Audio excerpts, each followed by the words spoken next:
Bonjour Denis, Oh, bonjour Thierry. tu as beaucoup de rendez-vous à Paris. Absolument. Voilà que je suis en retard même.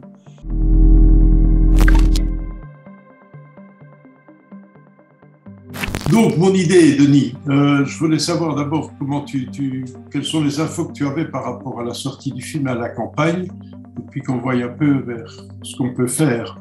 Je tiens d'abord à remercier et féliciter tous ceux-là qui s'engagent dans cette campagne. Je crois que c'est très important ce que vous êtes en train de faire, c'est que tout le monde, l'engagement de tout le monde pour que cette campagne puisse aboutir, lutter contre l'impunité en République démocratique du Congo. Nous considérons que c'est la seule voie qui peut permettre aux Congolais de retrouver la paix à laquelle tous les Congolais aspirent. Et on ne la voit pas, cette paix sans justice. Pour moi, il y a des réponses tout à fait évidentes à avoir pour interpeller le monde politique, en l'occurrence ici en Europe, le monde européen. C'est de dire, vous avez pris des sanctions contre quelques responsables de massacres lors des élections, mais il reste beaucoup de présumés criminels de masse, de crimes contre l'humanité, de crimes de guerre, qui sont en liberté aux plus hautes fonctions de la hiérarchie militaire ou politique, que ce soit au Congo ou dans les pays voisins comme le Rwanda. Il faut absolument prendre des sanctions vis-à-vis de ces personnes-là. Et surtout, nous, en fait, nous ne sommes pas en train de parler du passé, puisque les massacres se poursuivent jusqu'aujourd'hui, les viols se poursuivent jusqu'aujourd'hui. Et donc, ne pas prendre la responsabilité, ce n'est pas par rapport à l'histoire, mais par rapport aux faits présents. Et ça, je crois que c'est une encore plus lourde responsabilité, en fait, de ne pas agir. C'est comme, ça équivaut à une non-assistance à personne en danger. C'est évident. Je pense que maintenant, ceux qui auront vu le film ne pourront absolument plus dire « on ne savait pas ». Non, on savait très bien. Alors, si on n'agit pas, à un moment donné, ça devient de la complicité.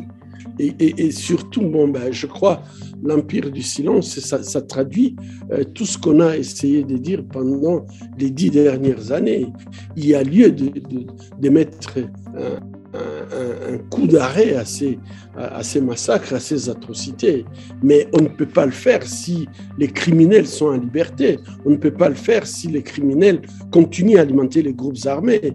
On ne peut pas le faire si, au lieu qu'ils répondent de leurs actes, ils sont plutôt en position de commandant ou en position dans le gouvernement. Je crois que ça va de soi. Ça devient une complicité. Le film cite et explicite le nom et les actes de certains de ces présumés criminels. Donc maintenant, je pense que les choses commencent à se dire. C'est toi qui avais dit à Oslo ces noms que personne n'ose citer. Au moins maintenant ils sont cités. Et j'étais admiratif devant les Congolais que j'ai été filmé au fin fond des forêts du pays, qui disaient qui étaient les responsables des massacres qu'ils avaient connus, qu'ils avaient vécus. Ça veut dire qu'aujourd'hui la parole se libère au Congo. Et ça, c'est très important. Je crois que ça se libère.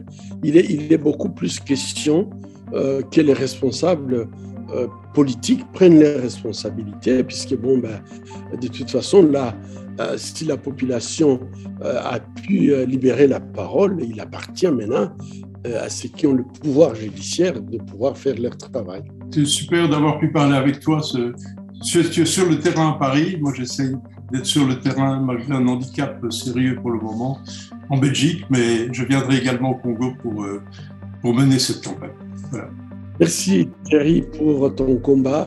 Malgré l'handicap, je crois que la conviction et votre volonté de faire changer les choses, je pense qu'on aboutira à un résultat.